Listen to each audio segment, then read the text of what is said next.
Not Nerd Podcast, Episode 313, Honorable Not Mentions.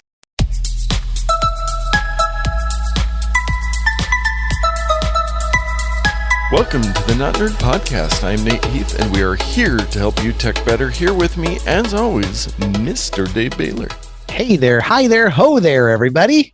How's it going? Or should I say Charlie? I was going to introduce you as Charlie. Yes. I had the opportunity to watch you in a Christmas performance at your church. You stole the show. It was quite entertaining. That was a lot of fun. Well, should I talk in my accent that Charlie talked in the whole play? Yes, and I do think you need to be wearing the overalls, the bibs more often. It's a good look on you. I think it is a good look for me. There's one negative part of bibbed overalls in that the fabric in the front of you, it adds a few pounds to your stomach. If you ever looked at those old farmers, you're like, they're all fat. Well, a lot of it's those overalls. They just kind of make you look that way. Not the most flattering. No, but man, they're comfortable and very practical. So you might just see me wearing them around. Very nice. Well, let us move on to some follow-up this week. A couple things that we usually try to look at different lists and especially to find new things. Apple announced their App Store Award winners. And there's a few in here I'm aware of, but they broke it down to different categories. The iPhone App of the Year was Toca Life World, which I don't know if I've used that one. We've done some of the Toca Boca apps, but this one, I don't know if we've done it, but apparently it was the App of the Year, so mostly. Yes, we've talked about Toca apps many times in the past. Yes, and iPhone game, and that was just App of the Year, and then iPhone Game of the Year, League of Legends Wild Rift. Whew. Now, I don't play that one. Nate, are you a League of Legends player? No, I am not. iPad App of the Year, LumaFusion, which I do have. I have not used it much. It is an amazing iPad video editor. It is very cool. It might have been a previous pick of the week, but it is amazing watching videos of people using LumaFusion to edit videos because they're very handy with it. And then I go in the app and I'm just like, Yeah, I can't. I'm addicted to Final Cut Pro, so that's what I use. Yes. Yep. That's, I find it easier to do on the computer versus the iPad. But if you need an iPad, high-end video editor, it is the one. Then iPad Game of the Year, Marvel Future Revolution. Yeah. I don't. Who plays these things? Yes. Mac App of the Year, Craft. Yeah. So this is a note-taking app that is all the rage among the podcast Illuminati. That everybody's talking about Craft and note-taking. And I downloaded it and checked it out, but I had paid for a year subscription of Sorted, note-taking app, or it's mainly a task list manager. And so I didn't want to switch into something new when I was still paying for this one. So, and by the way, spoiler, I probably won't continue Sorted because just like every other thing, I never open up the app and use it. I put stuff in there. I do the things usually. Then I go back later. And I'm like, oh, I should have been checking these off, Yeah. It's I'm broken. I'm a broken person. I cannot follow task lists. Oh, yes, it is a nearly impossible task for me as well to Maybe use you need a task management. I need a task management app. Yes. Or somebody to crack a whip and make me do it. But nonetheless, I survive. But they've got some other ones for the Macs and Apple Watch, Carrot Weather, Apple TV App of the Year. Never heard of this one. Yeah, I don't. Well, it looks like something to be up your alley. A streaming app that simplifies the often challenging process of watching sports live and on demand. Well, if this thing solves it, then it's worth its weight in gold because what a mess sports is. Oh. So let me do a quick sidestep. My mom was here for the past couple of weeks for Thanksgiving and to see me in the play. And she's like, I want to watch football. And I'm like, I don't know how you could ever accomplish that. We have terrestrial ABC, CBS, NBC, nowhere to be found. I'm like, it's in some apps, but you got to pay. And this one, you got to have a cable. And I'm like, you're not going to watch any football while you're up here. I'm so sorry. Yeah. Can you hang around for the Super Bowl? That one's broadcast. That one we can figure out. Anyway. Yes, indeed. I'm looking at the DAZN because I was a little curious. An annual pass is $150, a value of $12.50 per month, or stay flexible with a monthly subscription for $20 a month. So it has some Major League Soccer as well as place that fans can watch every NFL game from week 1 through the Super Bowl. I'm skeptical. I was talking to a friend who was in the play with me, who was watching a game on his phone before we got started. And I'm like, how are you watching that? You subscribe to, I pay for this thing or whatever. I said, can you watch every game on there? He's like, nope. I'm like, oh my gosh. Yeah. Well, enough of sports frustrations in the modern world. Yes. Let's see. What else we got? Apple TV Game of the Year, Space Marshals 3. There are too many games out there. I cannot keep up. That's been around a while. And then Apple Arcade Game of the Year, Fantasian, which I'm paying for Apple Arcade and I am not using it at all. I have been using it some, usually at the recommendation of Tyler, who has some games that he plays. And so he's introduced me to a couple. Yes, we are currently, my daughter and I are fully into Roblox and have some favorite games there. So we are doing lots of Robloxing.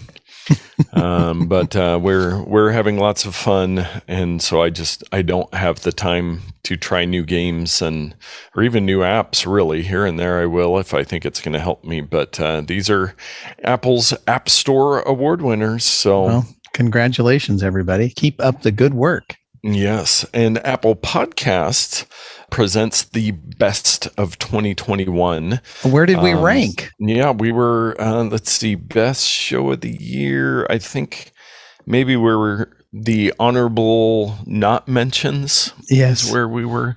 It's very on brand. So the best show of the year, A Slight Change of Plans with Maya Shankar, which I have not heard of that podcast. I have heard of Maya Shankar. I think she's involved, I don't know, NPR somewhere or something. Newcomer of the year, anything for Selena with Maria Garcia.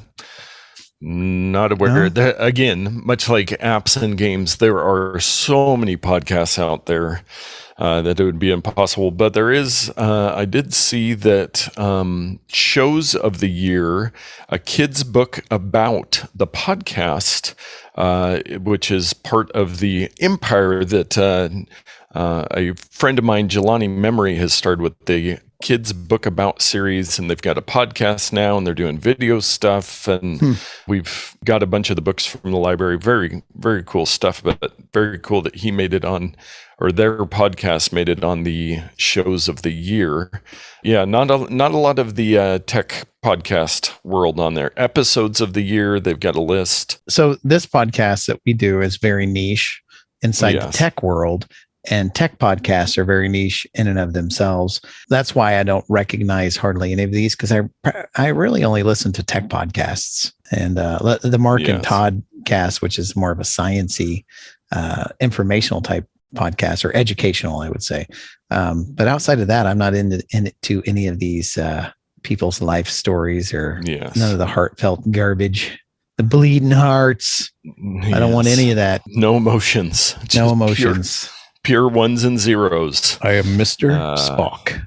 Yes. Logic well, only. If you're interested in looking at more of that podcast stuff, I'm just kind of rambling here. It's kind of another slow news week, so I thought I'd bring those up. But did have a piece of follow-up. It was just last week. Mm-hmm. Tile announced that it was being bought by Life 360. Well, it shouldn't really be a surprise, but tile buyer Life 360 selling precise location data on millions of users. Yeah, this took the tech Illuminati, as I mentioned before, by storm. Everyone was talking about this. The Verge, MacRumors.com, all the big Mac publications or tech publications. And yeah, so basically the company that bought Tile is known for selling all their data to third-party people, advertisers, etc. So the implication is all of the millions of Tile's customers' location data and personal information are going to be sold to the highest bidder, which is probably true, which is probably why they bought Tile to begin with, is to leverage their user base and their location data. So if you don't like people tracking you around, you might need to switch to another device. But I will say that Google has done this for years with Android, Google Maps. If you have Google Maps on your phone and you use it and you have an account, they track you around.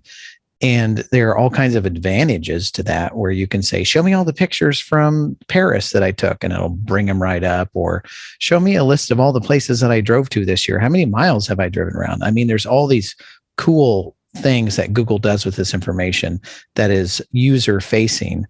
This seems to be non-user facing type stuff, where they're just kind of taking the data and selling it, and the user will never know that it's being done or how it's being used until they get some ad that's based on where a location that maybe they had gone. Yes, and it does say in the article here, I was curious, it says it was kind of found out that the company they're selling their data to, and then some Life 360 employees came out and they said that Life 360 does not take precautions to ensure that location histories cannot be traced back to individuals. The most obvious user identifying information is removed, but Life 360 does not aggregate data or reduce precision to preserve privacy. So that's where the problem is. If they're doing a good job of just aggregating data and making sure it couldn't be tracked back to individuals, but it doesn't sound like they had the best policies in place for that. Well, how else are you going to sell Nate Heath a Whataburger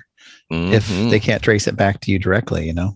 So. Yes, that is true. And well, they would know that I love burgers. And so if they wanted to advertise, they can do it generically. I mean, they certainly could. You get these big pools, and I couldn't imagine trying to advertise specifically to one person. That seems too precise, but that's how all this stuff works, is they get as much data as they can, and then they sell as much data as they can to make as much money as they can. There are some companies who, like, let's say television manufacturers, who make more money selling user data than they do selling the TV sets. Yeah, so that was go figure. Just Vizio we were talking about a couple of weeks ago. So it's there is big money in data.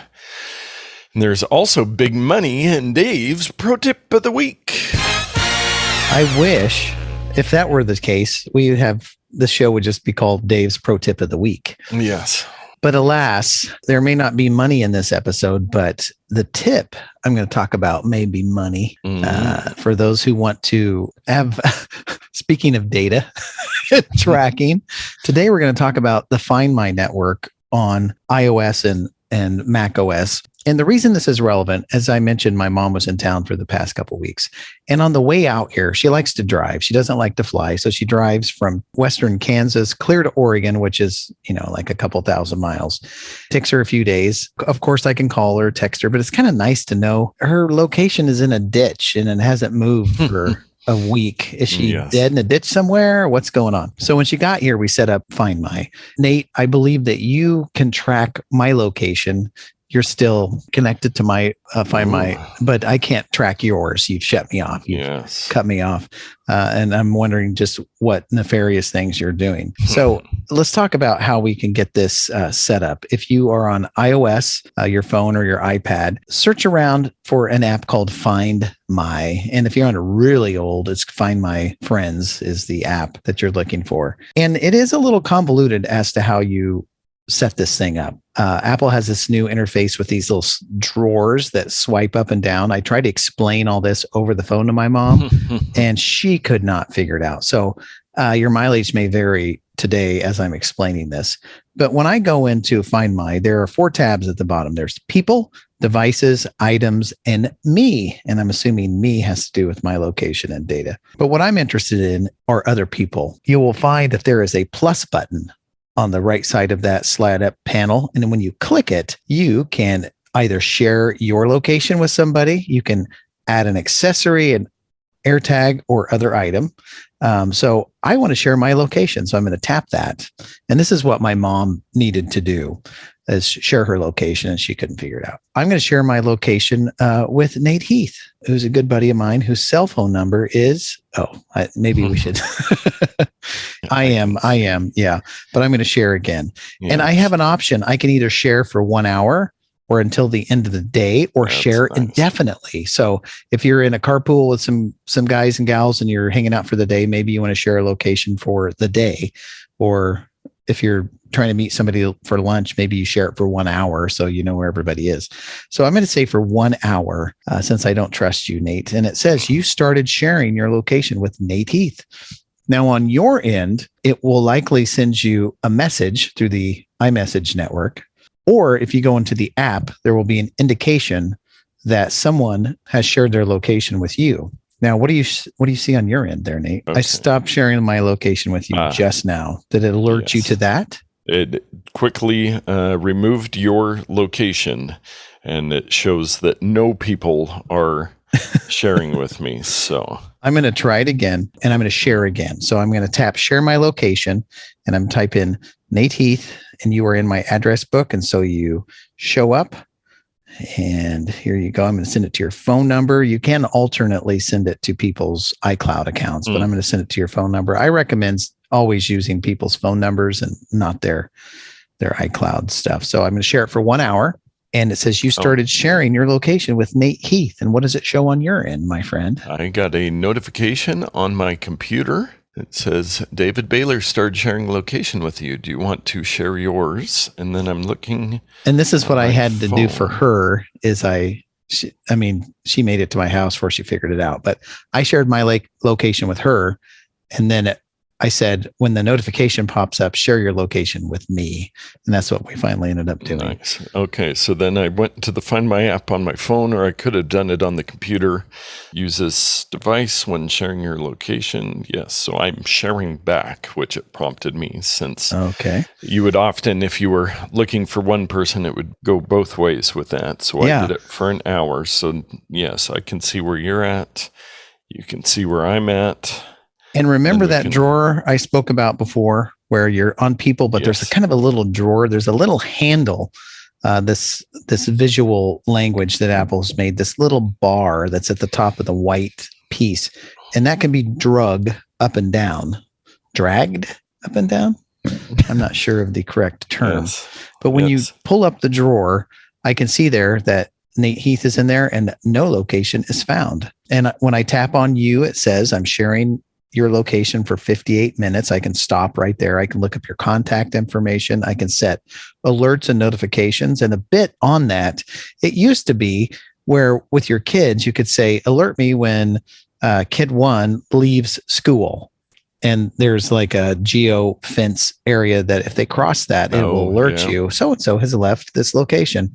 Now it alerts the person that you're friends with. I don't like it because I don't want to interrupt the person with a message. I'm not trying to be sneaky. For example, if we're going to go on a trip and we're waiting till my son comes home from school, I may just casually go, I want to an alert when he leaves so I can get the car packed and all the stuff and the sandwiches ready. He doesn't need to know that, right? He's already agreed to share his location with me. Yes, if you're already have that agreement, you shouldn't have to bother with the... So it seems kind of silly that it alerts the person. So it's very forthright and open, which is nice, but it's kind of annoying. So anyway, my point here is if you have a loved one, maybe it's a parent, some other elderly person that you might be concerned about when they're out and off by themselves, just ask them if you can set up Find My Friends on their phone. Now you should have at least a cursory idea of how to do it. And then you're able to share location easily, and it keeps it fairly updated. And it kind of dovetails into this whole AirTag discussion that we've had before. Mhm. Instead of giving your parent an AirTag to put in their pocket, just see if you can track their location through their phone. And they probably will say, not a problem, go for it. So that is Find My. Nice. And speaking of AirTags and privacy and Life 360 and all this stuff, but I did see some story that some state in the Northeast said that, I think it was maybe Canada, I can't remember. Someplace there was a report that AirTags are increasing car thefts. You know, they're putting an AirTag in a fancy car and then following it home and then stealing it late at night. And I saw that same article, but I did not read it. it was like 5 thefts that were maybe tied to AirTags out of like 1,000. It's one of those sensational things. Yeah. But This Apple happened does work once. very hard for privacy, unlike Life 360. Yes. Well, let's move on to our takes of the week. It's all Jack Dorsey all the time. Jack Dorsey, who up until this week was the CEO and one of the founders of Twitter, stepped down from his position at Twitter, and he was replaced by CTO Parag Agrawal. Okay. That's, again, Twitter. I spend a lot of time there, but I don't recommend it to most people. It can be a real-time suck, but there is good stuff. I've had some picks of the week, like the typos of the New York Times. There's some good stuff on Twitter. You can just, there's a lot of angry people there as well, which isn't. Yeah. There's angry people everywhere and ignorant This is people true. everywhere and, Yeah. morons everywhere. They're all around us, Nate. They're all around us. Yes, that is a very good point. And also in Twitter news, to help control that, they have, and I think it came out the day after that he stepped down, they have a new policy about sharing private images. Now, you might think, well, yeah, you can't be sharing scandalous photos of me on Twitter.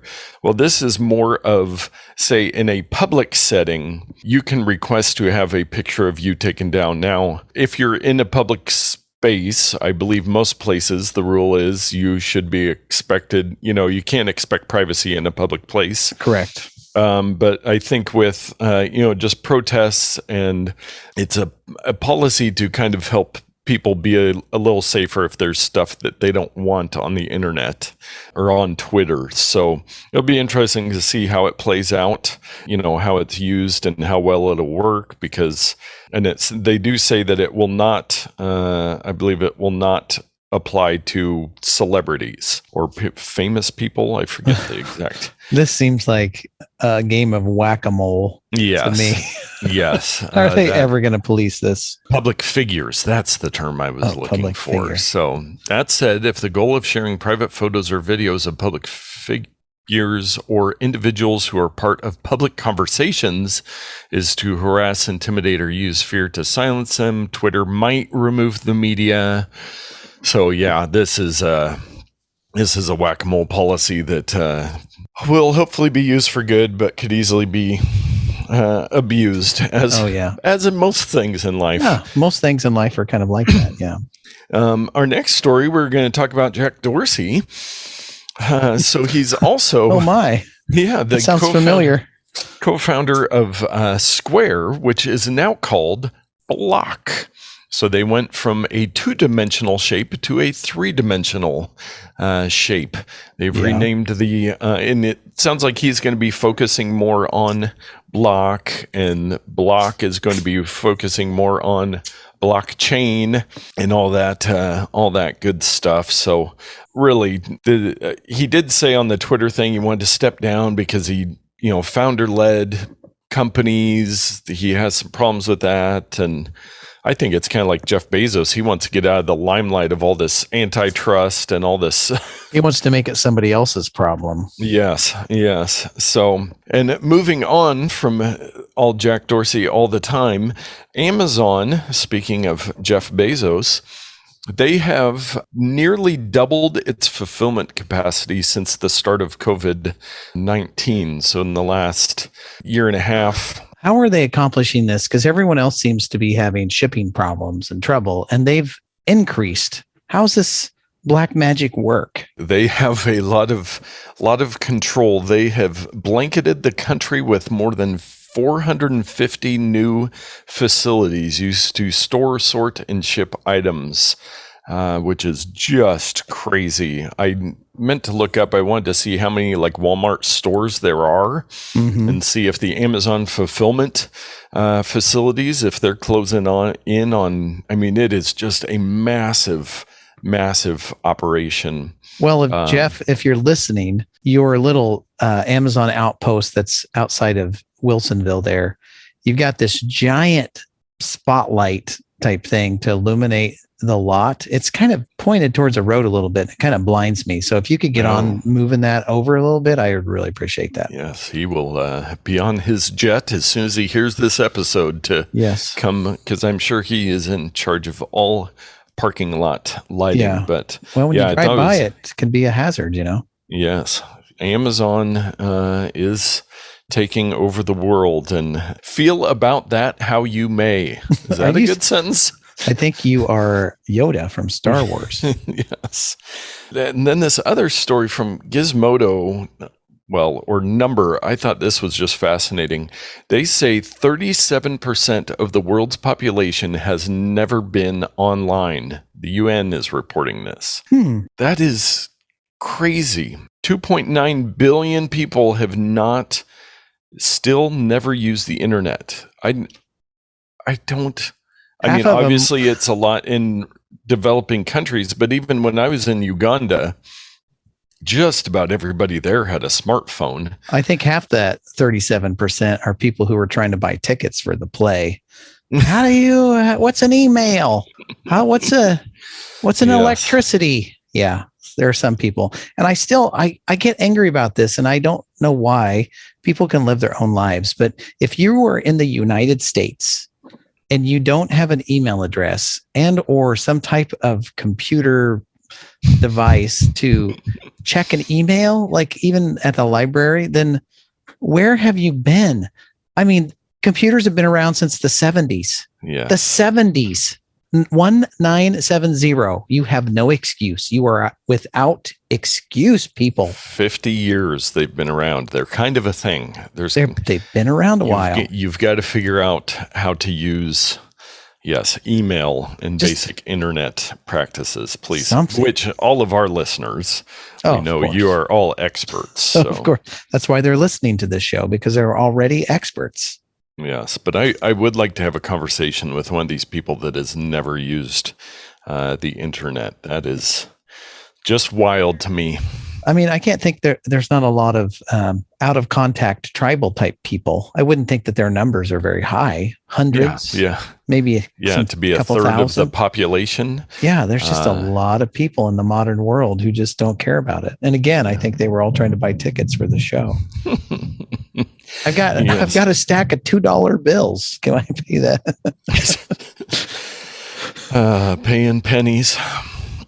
All right. Yes. Enough of that. We'll cheer you up with our bonus odd take. I had seen this product on another podcast and then saw a link to it. It is the Fisher-Price Chatter telephone, which we probably remember. I remember this as a kid. I don't think we had one, but friends did. But this one has Bluetooth, so it's actually a functioning Bluetooth device, so you can connect it to your phone or whatever and use this little Chatterbox toy as a phone device. Now, Nate, I believe we talked about this when it was first announced a while back. We did. It's that little pull around phone. Yes. I think it was the same one. Oh man, the rare. I'm searching furiously. I don't see it on our. I don't know if it was another one or maybe this it was a different one. My apologies are the avid listeners. If I did talk about this one, I can't remember. I remember something similar, but you're right. know. It is not in any of our notes. So yes. All right. Well, maybe we have so it. It looks like it's out of stock at Best Buy.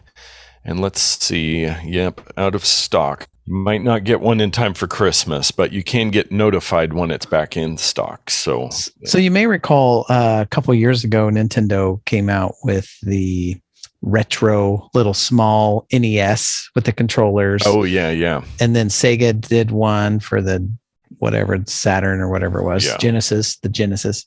And I think a couple other ones have come out with varied quality.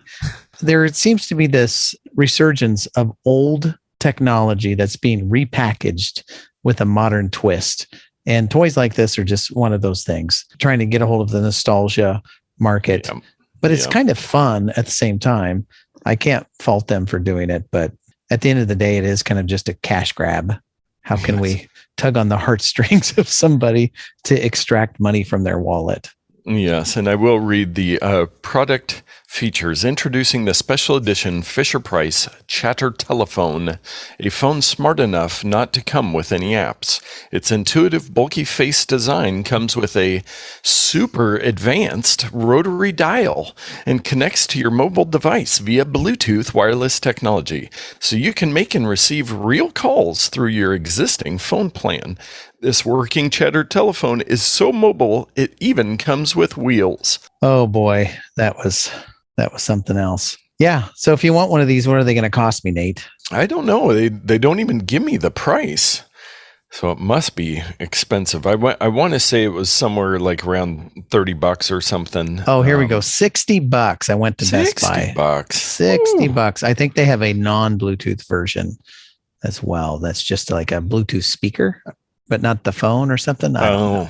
Interesting. I may be thinking of that other product that they came out with. Who knows? Well, that's our bonus odd take, and hopefully we know a little bit more about our picks of the week. Yes, because we're not going to be surprised by out of stock old products that have been brought back to life, because we sought these out and chose these. And this happens every time I get a new Kindle device. This is actually my third Kindle Paperwhite, and I talked about it last week, my new Kindles. Mm-hmm. It took me several weeks to find the case that I wanted for it. And wouldn't you know, I ended up going with the exact same case I had on my previous one. Because they just don't make them like they used to, I guess. So this is the Moko case for the 6.8-inch Kindle Paperwhite, the 11th generation 2021. As you recall, I traded in my old one. The old case will not fit the new device because it's a different size. It's slightly larger. So I had to get a new one. And I ended up getting the exact same one. I wanted one that was kind of a brown leather type material, like the PU leather, because it stinks, right? PU? Yes. Or maybe it's polyurethane. I can't remember. This is kind of a side rant. They should not call these things leather. It is not leather. Yes. Polyurethane leather should not contain the word leather in it. It's very deceptive to the customer. Yes. Anyway, it's plastic, vinyl type stuff, and it's got a design on the front, which I could give or take.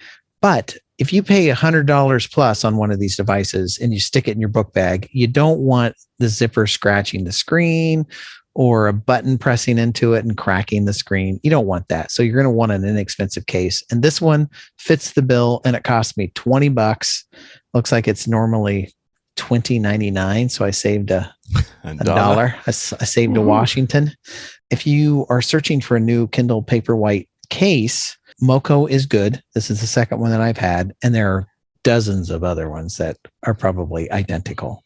But if you don't want to take the time to look up the Moko ones. Nice. Well, my pick of the week, this is a debate as old as time. HDMI cables. Now, I have said for a long time, any port in a storm with an HDMI cable, they're all the same. Don't worry about it. Well, there was a discussion with Alex Lindsay, who is a video professional, is an understatement. He does video and live streaming and all this for a living. And they were discussing HDMI cables, and he was saying, and they had talked to somebody else, that there are, especially as we go to 4K and 8K, that maybe that 10-year-old big old bulky HDMI cable that you have might not be up to par to give you your optimal signal. Now, are you going to notice a difference? Probably not. But I did need a couple new cables for my collection, and I've got my 4K monitor, and I wanted to get something a little thinner, and there are many different types, but the Cable Matters 3-pack 48 gigabits per second Ultra HD 8K HDMI cable, 6.6 foot, 2 meter with 8K at 120 hertz, 4K at 240 hertz, and HDR support for PS5, Xbox Series XS, RTX 3080, 3090, RX 6800, 6900, Apple TV, and more. Wow. Why didn't they just keep listing off products that, they could have just said graphics cards or something? Yes. Yeah. So these are, and they're different colored, which I kind of like that. It comes with a blue, red, and yellow. So you can kind of color code if you have a bunch of stuff plugged into your TV so they don't all look the same. But I did buy these. The 3-pack was $18.99 is what it's at right now. Yeah. So you're not paying, it's not like a monster cable, HDMI cable, but they recommended these Cable Matters ones as the ones to get. So it's not something where you have to get, spend $100 on one. But if you're buying HDMI cables, look to make sure that they are the updated Ultra HD 48 gigabits per second. Wow. And you can save an extra 5% when you apply a coupon on Amazon. They have different lengths. That's another thing. If you need a certain length of HDMI cable, there's 3.3, so 1 meter, 2 meter, or 3 meter ones. But yeah, just a good little practical thing that I learned something new. I have updated my knowledge on HDMI cables. There are differences in them. I don't know, again, that I would notice the difference, but there is a difference in them. Well, I think it gets to the point where they just won't support certain features. Like, it's like you have a 4K TV and it's like, why is it just at 1080p? Well, you need a better cable or something. Yes.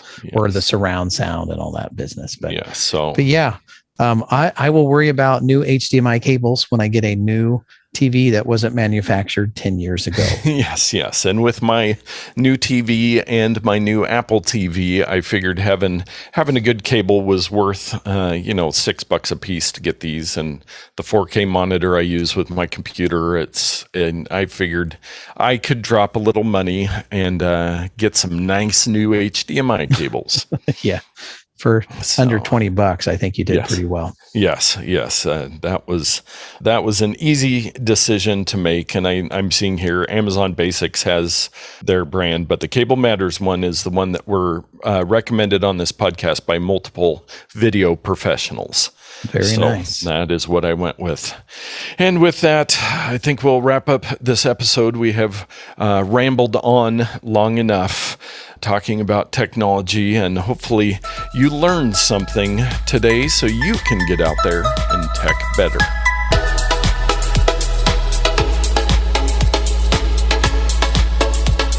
And Shrek better. And I've used other ones in the past. So you would think it would work since it is the official Apple. Yeah. From Cupertino. Wait. Designed by Apple in California. No. California.